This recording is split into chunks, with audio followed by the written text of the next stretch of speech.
Good afternoon. My name is Daniel Fresquez. I'm the Department Administrator for the Santa Fe County Assessor's Office. Last year I attended the Future View Conference in Tennessee, and one of the speakers at that conference was Christy Dalton. She had a great presentation. What I took away from her presentation was the importance of portraying a sense of humor as a government agency. It's a very dangerous move. Humor is subjective and easily offensive. I know that from personal experience. After this conference, I was back in Santa Fe driving home from work one day, thinking about this idea of humor in a government agency. At the time, we had been producing in-house informational videos, and that made me think back to my childhood when my brothers and I used to make short films or just make videos making fun of infomercials. And we'd always have to throw some comedy in there. Suddenly, I had this idea. So I called up Assessor Martinez immediately to explain it to him. And I can't express to you how excited I was. I was very excited about my idea, and judging by his tone and his responses, he was not. So the next day I sat in his office, and I explained to him how I wanted to create this informational mockumentary of the crocodile hunter, Steve Irwin. If you don't know who that is, he was like one of the very first documentaries, the animal documentaries. He was this Australian guy, and he was always comically excited about his job. He'd be hiding in bushes or trees and then be a deadly, dangerous animal in the distance. One episode I saw recently was hiding in a tree and there was a Komodo dragon on the ground. He would always say, "I'm going to try to approach this dangerously deadly animal to pet him." So my idea was to be like the crocodile hunter, but I'd be the appraiser hunter. And I'd hide in trees or bushes and explain what's going on in the distance with an appraiser during the protest process. Gus gave me the okay. I don't know why, but he gave me the okay to do so. And I'm going to share the video that we created with you right now. Oh, one thing I want to touch on is while I'm making this video, I had to maintain, hands down, the best Australian accent I've ever heard.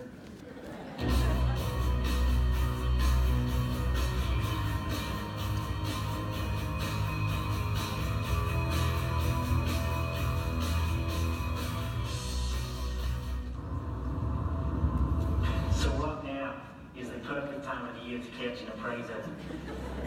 But now they're going through their protest season. So during this protest season, you might be able to see a few county appraisers driving on the roads, going to their site verifications. Let's see if we can catch one in their natural habitat. I think I see an appraiser up ahead. Let's catch up to him and see what he's up to.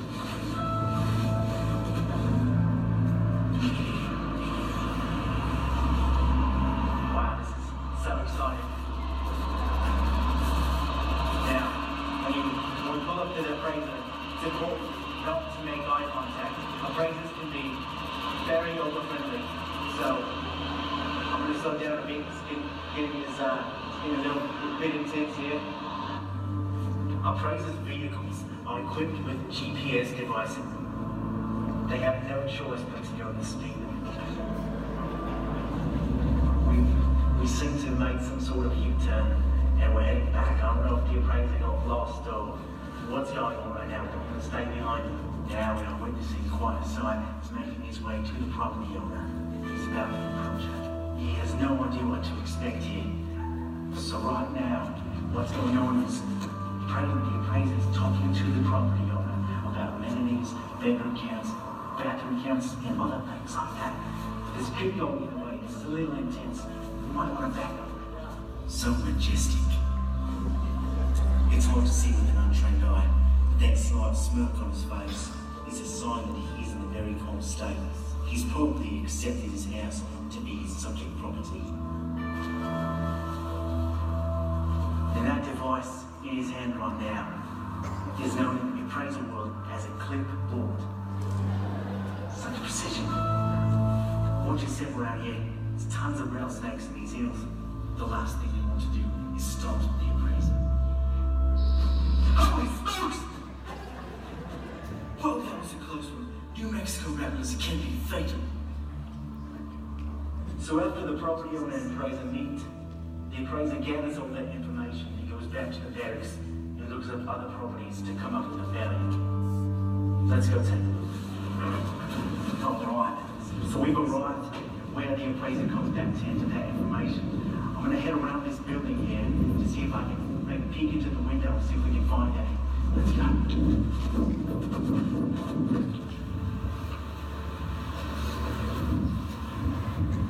Holy smokes!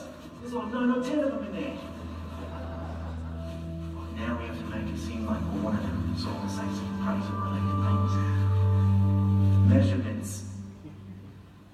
Comparable sales. Aerial imagery. I think they've taken to us. Now what the appraisers do at this point is they get into the little cubbies. It's terrific. They've even got small aerial imagery where they can get extremely accurate measurements. Once the appraiser comes up with a value, he will call the property owner from his desk telephone. The appraiser is quite an advanced species. If the property owner is okay with the appraiser's decision, that will end the protest then and there. So if the appraiser and the property owner don't come up with a value that they agree on the property, then what's scheduled is a formal hearing, and that's held right in here. It's amazing. What happens is they sit in these chairs, and a board is sitting right in front of them, and each person then furnishes proof to the board to prove that their property value is correct. After that, the board will look at all the evidence and then determine which value is correct. Okay, that was my amazing.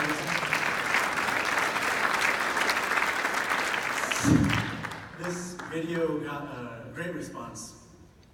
People all over the nation shared it. People in California, New York, and Florida all liked it, shared it, commented on it, tagged their friends. IAAO liked it and shared it across multiple social media platforms. EagleView even shared it a couple of times. So this is a little embarrassing for me, guys. Give me 1 second here. Give you an accent. Well, let's talk about my accent real quick. So one other thing, he didn't give me the okay until he heard a sample of my Australian accent. And it's kind of a mix between Australian and British, really. And then anytime I try any accent, Irish tries to sneak its way in. So there you go, that's my accent right there. It's a different form of customer service. Customer service is a standard. If you think of your day-to-day, you receive customer service daily. Maybe you go buy some coffee somewhere, you receive customer service. If it's good customer service, you don't really think about it and you continue on with your day. So when somebody provides excellent customer service and it snaps you out of your day-to-day, you're taken back. You almost want to provide that same level of customer service in return to them. But you can't, maybe you tip them or you talk to their supervisor. What's the difference between good customer service and bad customer service? I think bad customer service is where my opinion or my voice isn't taken into consideration. It doesn't matter. Good customer service is quite the opposite. It's an agency's commitment and dedication to provide the best goods or services to its constituents or customers. Assessor Martinez's vision for our office is to provide that level of excellent customer service. We make sure that every constituent that enters and leaves our office leaves with a smile, or knowing that we care, they matter to us, they're valued. One route we've taken in our pursuit of excellent customer service is staff accountability. In our office, we collect all types of data. We have a kiosk. When customers come in, they sign in. We now know what their name is, what service they're there for. One great thing about that kiosk is it times it. So when a staff member comes up and accepts that service, we now know on average from the last year how long it takes for each service that we provide. That in itself has promoted staff accountability. Now we have these steps that we follow. We tell our staff we promote this. So step one is you acknowledge somebody that walks in. Just a few weeks ago, I walked into the office, and I make it a point to acknowledge anybody that's in our office because I want to make sure that they're taken care of. But this person in particular was just sitting there. And I said, "Hi, have you been helped?" And they hadn't. And their comment to me was, "Thank you so much for acknowledging me. You don't see that in a government agency." To follow these steps, you also introduce yourself. So my name is Daniel. And then I would take them and ask them what service they need. One great thing about that accountability thing, again, is the services we have on average. So they were there for a head of family exemption. So I was able to tell them, "Oh, head of family exemption, that takes about 5 minutes. I'm going to try to have you out of here sooner than that." Now that puts the accountability on me. I better make that 5-minute mark or this person's gonna be upset. It's customer service because they know how long they're gonna be there now. They don't have to go put money in the meter. So we have meters in Santa Fe. It also helps the person behind them. If there's a line, that person now knows, oh, it's gonna be about 5 minutes before I'm closed. It's awesome all the way around.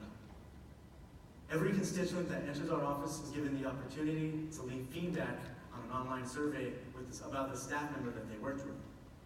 That survey asks customer service-oriented questions. Did they smile? Did they greet you? Were they knowledgeable? Were they timely? Was your issue resolved? Every staff member in office has a business card, I'm sure like everybody else, but behind our business card is a QR code like this. When this QR code is scanned, it takes you to that same online survey. So this is more towards our field staff, the people that go out in the field and hand out their business cards.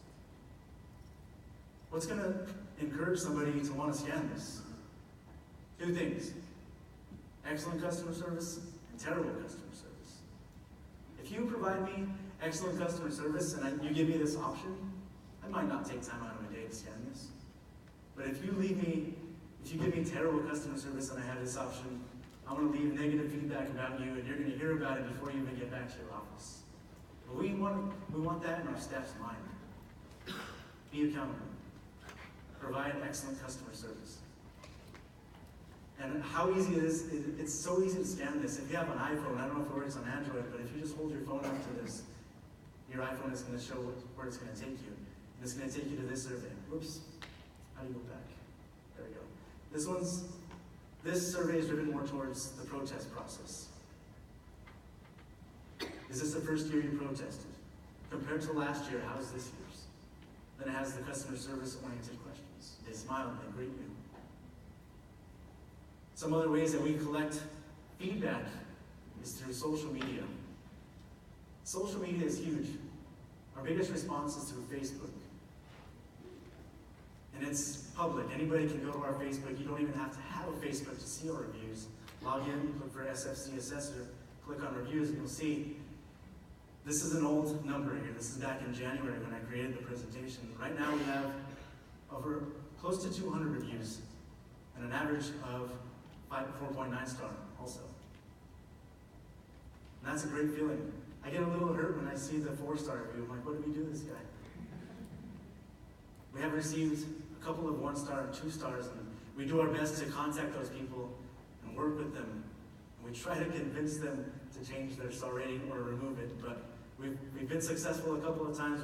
Right now we do have a 1 and a 2-star, but you can look at them. They're outliers. We promote excellent customer service. I'm going to share with you a few of the reviews that we have received. This one here says, I really like your move toward an interactive website. On top of the customer service to support when bugs arise. Daniel Fresquez responded to my questions promptly and called me as soon as they had been resolved. I used my name on purpose. My boss is sitting right there. My evaluation's coming up. He was so helpful. Thank you for not acting like a government agency. All joking aside, that last comment is kind of what we're going towards. We're gearing towards not being the stereotypical government.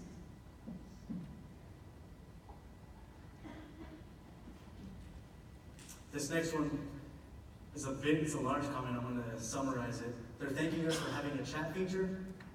They're commending us for it. They're commending us for our customer service. It's a 5-star review, so I can't hide that. But one thing is, they don't give us credit for it, they give the county for it, and then they give us credit. So we are a reflection of the entire county. And then this one also says all governments should be a standard. This should be a standard for all governments.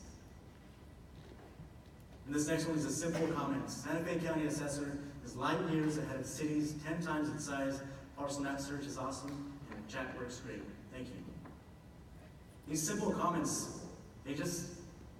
they help us see that the public recognizes our efforts and they're thankful for it. Their taxpayer dollars are not going to waste. Some things that we promote on our social media is our outreach meetings. What's an outreach meeting? Our outreach meetings, we take our office out to the community. We take computers, we take appraisers, we take front staff, we take it to their location. We educate about the roles and responsibilities at the assessor's office. I was surprised to find out when I started in the office how many people didn't know what we did. Santa Fe County is 2,000 square miles in area. And before we take it to satellite offices, our outreach meetings would be in satellite offices. A couple of years ago, we thought, why don't we contact homeowners associations? And that was a great response. We contacted them. We created this flyer that explained what an outreach was, what to expect, what to bring. We talked about the roles and responsibilities of the assessor's office, benefits and exemptions that are available. A very helpful flyer. And property owners were happy with us. And it didn't start like that. When we first started doing these outreach meetings, people were upset with us. They saw us negatively because of our past. One outreach meeting in particular is called the Home Builders Home Show. And it's geared more towards property owners that are newly owned property or people that are looking to buy property or build additions. And one person walked up to me and he was upset. What are you doing here? I held my best smile. And I said, well, let me help you out. Let's see what I can do for you. And I showed him the exemptions that he didn't have on his property.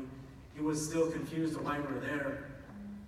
He walked away with a smile. He wasn't happy with our office, but he walked away with a smile. But now, when we do these outreach meetings, that Home Builders Home Show actually asks us to come every year now. Before we volunteer for it, people were so happy with us. We do outreach meetings for our protest season, which is in April. We take our office out to the community Monday through Friday after hours. We have outreach meetings to educate realtors and property owners about the tools that we have available online that may make their jobs easier.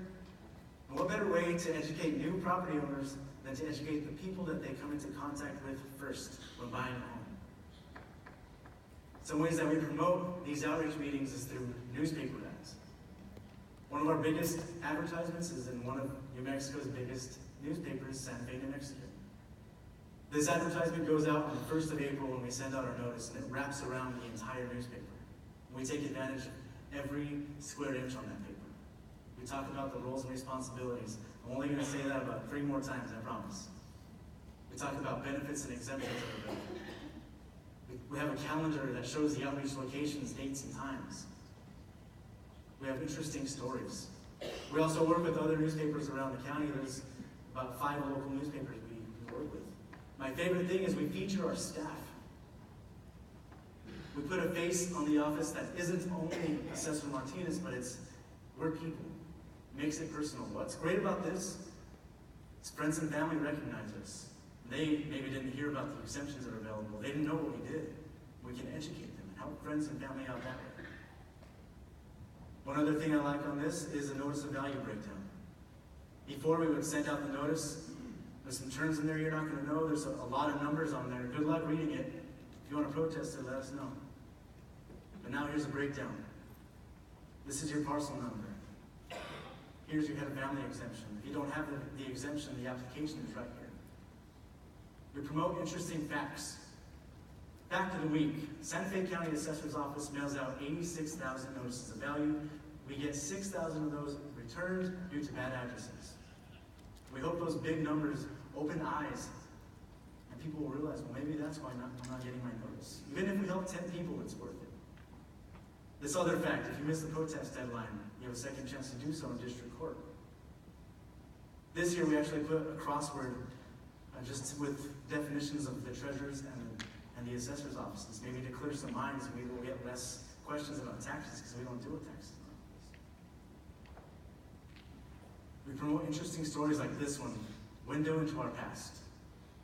This talks about how assessment started as a window tax, and people would start boarding up their windows to lower their property values. And then it transitions into how we do it today. One of the very first things Assessor Martinez changed when he took office was something very simple, an envelope that we send our notice out. Before it said, this is not a tax bill. As a lazy taxpayer, I would read that, this is not important, and throw it aside.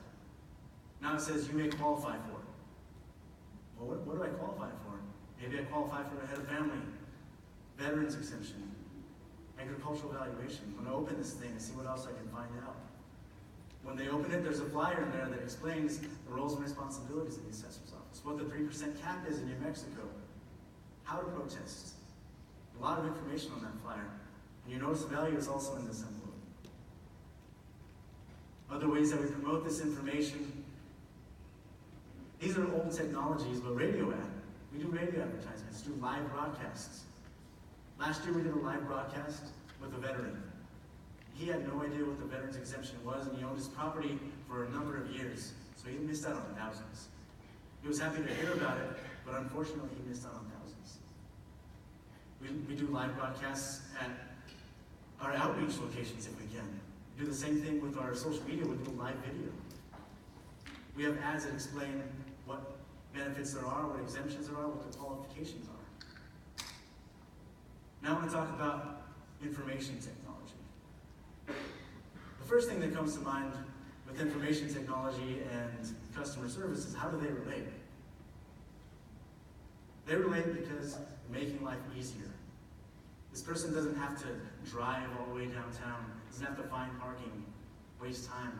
They can just access everything from their home. Our website has a parcel map search. You can look up owner information, mailing addresses. You can see what heated square footage you have on our website. 2 years ago, we put protesting online. We were a little hesitant to do it. We thought we were going to get bombarded with protests, but it ended up being fewer than the year before. We have business personal property online, tax estimator, tax levy certificate. All this makes it easier for the user, but it also helps the staff members. Everything is streamlined, everything is digital. Everything is a click away from being entered. And the obvious technology, EagleView. When we obtained EagleView in 2015, we discovered $12.7 million in taxable value that we didn't have on our tax rolls. That's 2015, but it's also going to be the 12.7 million in 16 and 17 and on. Not even counting the stuff we're still discovering. We put notices of value online. You can opt in to get them emailed instead of wasting paper and stamps. Now I want to talk about, somebody say something? Now I want to talk about our cornerstone for customer service and technology, our online live chat. Our online live chat is a great tool. When Assessor Martinez first introduced this idea to me, I was excited. I'm a pretty quiet person. I'm an introvert. So if you put myself in two situations. If I went to my cell phone provider because I have terrible service in person, and I told them my service has been really bad, what can you do for me? They can say, oh, sorry, I can't do anything, and I would probably accept that answer. But luckily they have an online live chat, so I can type in whatever I want to say. They can't see me, there's no intimidation. They can't try to pull any tricks on me. I can just ask my question, I can threaten to leave, do what I want and get what I want. So when he first introduced this idea, I was really excited. With chat, it's faster than a phone call. We can provide excellent guidance through our website. I can see where a user is on our website and send them links, attachment, videos, PDFs, anything. It keeps employees engaged. They can start a chat. They can do their daily work, but in the back of their mind, they know this chat's still going on. They can work on it. We can collect so much data with chat. We can see what the biggest questions are. We can see so much from the administrative side. I can see how the staff member is working with the constituent. Are they answering correctly? Are they being timely? Is the user happy with those answers? We get instant feedback. The chat starts like this. After being on our page for 45 seconds, the window pops up. And it says, hi, my name is Daniel. What's not on here is we give a link to review the chat on our Facebook. So I'm really saying here, my name is Daniel. Please rate me on our chat after we're done. I'm giving them permission to rate my customer service before I provide it. That's staff accountability right there. Online chat, live chat has been our biggest promotion for social media. Currently we have a Facebook, Instagram, Twitter, Google+, Snapchat, LinkedIn, and YouTube. We post information like our outreach meetings. We do live videos. we're out somewhere where there's a good connection, unfortunately it has to have a good connection, we'll be like, come on down. People get confused, why is the assessor calling me over? We promote Facts of the Week. Fact of the Week, the Santa Fe County Assessor's Office handles value. The Treasurer's Office handles taxes. If we can just clear a few minds there, it's going to help us. One thing that I like about Facebook is if I create an event in one location, anybody that lives near that event is going to get a notification. The Santa Fe County Assessor's Office is hosting this event near you. It's free advertisement. Take advantage of it. We promote things like Employee of the Month. This time, Jessica was Employee of the Month. We want her to know that we value her. We want the public to know that we value her. We also want the public to know that she is a hard worker. She cares about her job.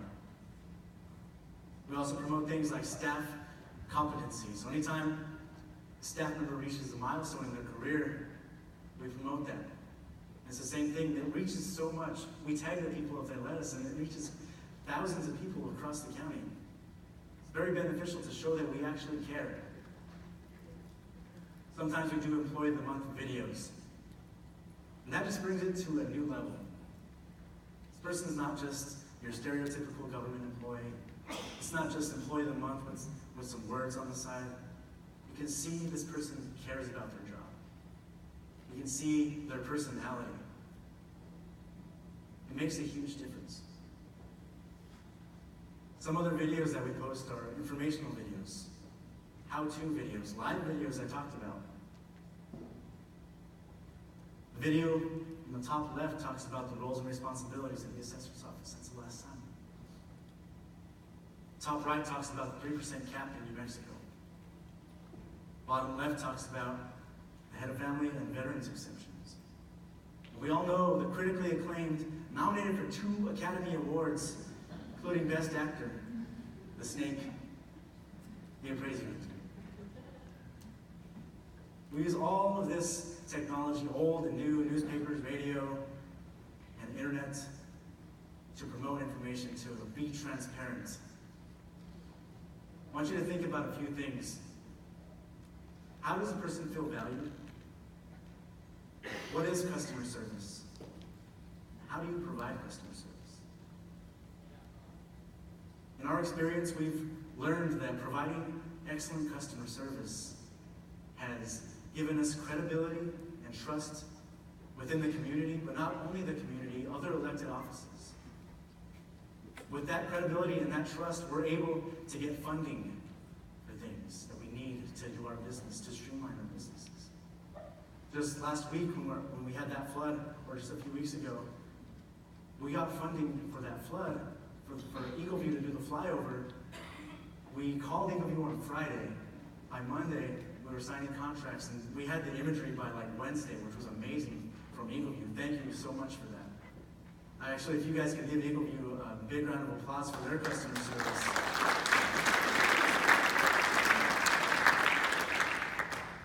And I leave you with this cliche. Treat others the way you would like to be treated. I'll take questions if you guys have any questions.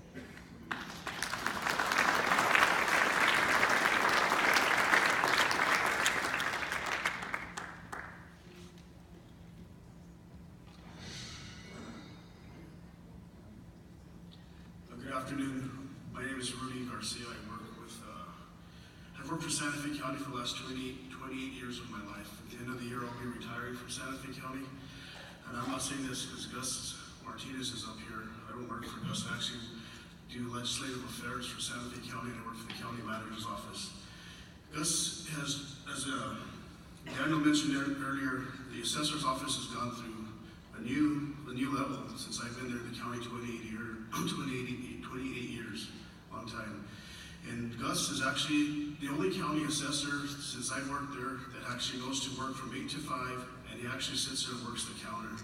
And so when he talks about customer service, that assessor's office does have customer service. That was just a comment. Great job, Daniel.